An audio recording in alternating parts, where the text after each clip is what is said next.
Tonight, we come to you with another CI board review talking about the Pod Mod. It is a short, fat, skatey, aerialist board that I have been shredding on this past summer. Stay tuned if you want to hear more. Moving on. Maybe one more that's a little bit shorter. I don't know. We can keep it.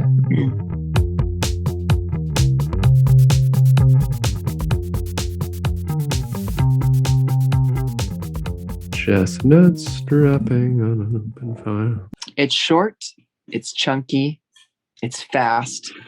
Talk about the surfboard, not yourself.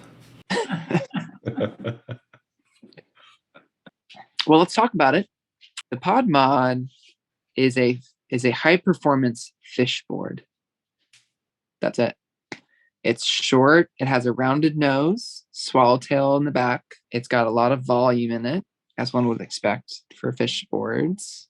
Mm-hmm. And I'm not saying that I'm always shredding on it, but I think you can shred on this board. Some fishes are like, oh, I'm just there for like the soul arch. I'm there to do the soul arch and look cool getting in and out of the water. But this board, you can actually surf. You can do snaps, airs, cutbacks. You can do it all on it. You want to bust some myths that I've heard about the Pod Mod? Okay. Let me bust one out. Myth number one, it's hard to surf. False. It is like, I would say, the easiest board to surf.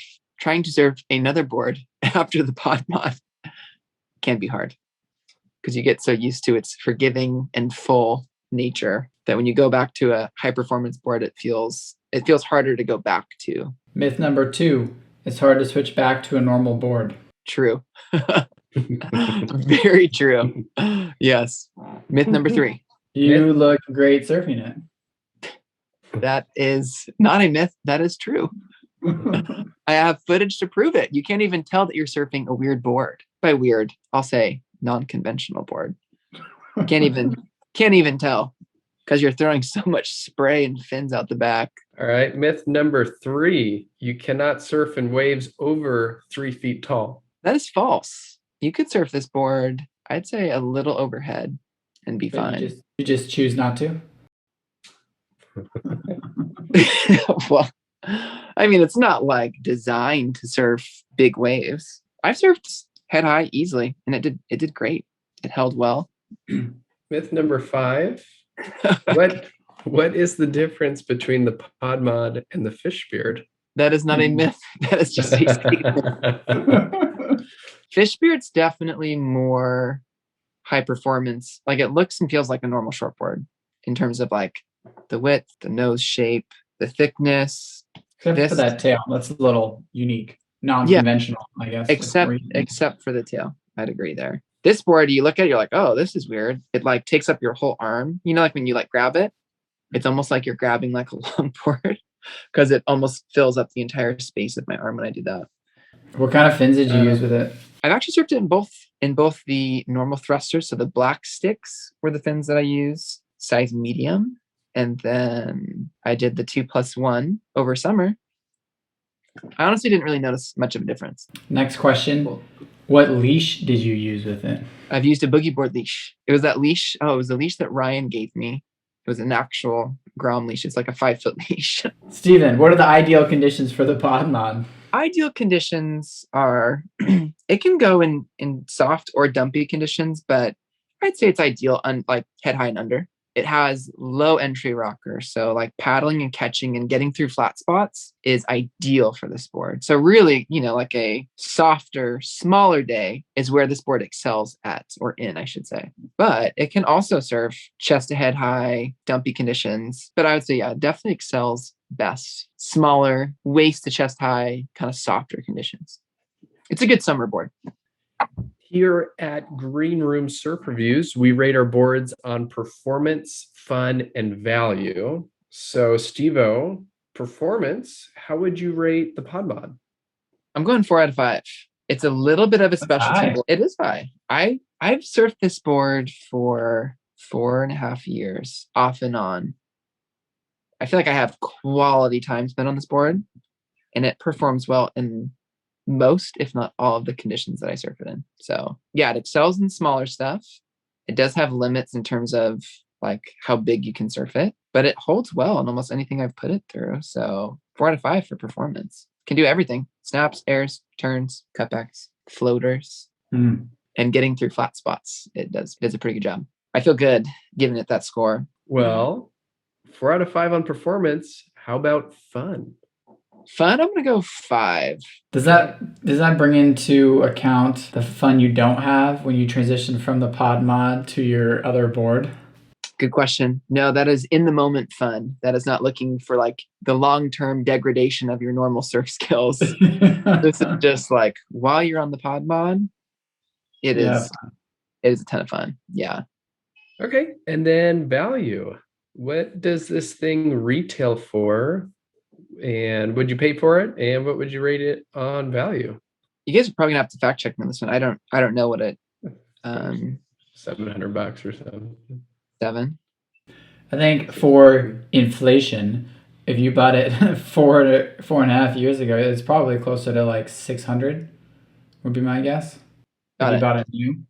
And then now it's probably like 775 to 8. If you do a PU, and then if you do Spine Tech, you're gonna be closer to like 975, 950. Yeah. I did Spine Tech. No, I think you have the Flex Bar. That's what it is. Sorry. It was like Gen 1. I mean, they're different technologies, but it was like CI's first take on a stringerless technology. Got it. I mean, it kind of has a stringer in there, but yeah. Anyways, yeah. So if it retails for 700 for a normal polyurethane board, or 8 to 9 for a Spine Tech board, I think the value's 4 to 3.5 if you were to buy it brand new. You know, it's not like an all-arounder. You can't ride it in everything. It's not a board made for every condition. But with that said, yeah, if you're surfing it in the right conditions, it's an awesome board. I'm really surprised you guys are really anti-pod mod. I would actually like to get your take on why you haven't tried it yet. Well, Daniel, we know because you can't ride my board because you're taller and bigger. So you wouldn't surf it. Yeah. But it honestly, from a casual observer, it doesn't look like a lot of fun.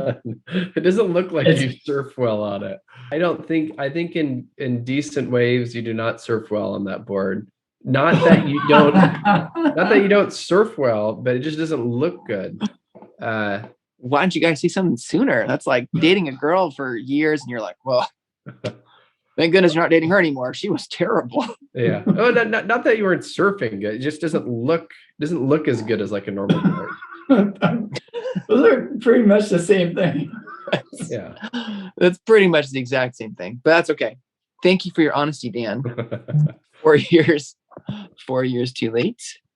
Yeah. But Andrew, it looks good on the small stuff. Like when you're doing grab rails and things like that, it's just like if it's actually a good day, which is rare. Key point, which is rare. I agree with that. Andrew, why haven't you surfed it? What's your excuse? Okay, funny story. This is why I didn't like to wakeboard after a while.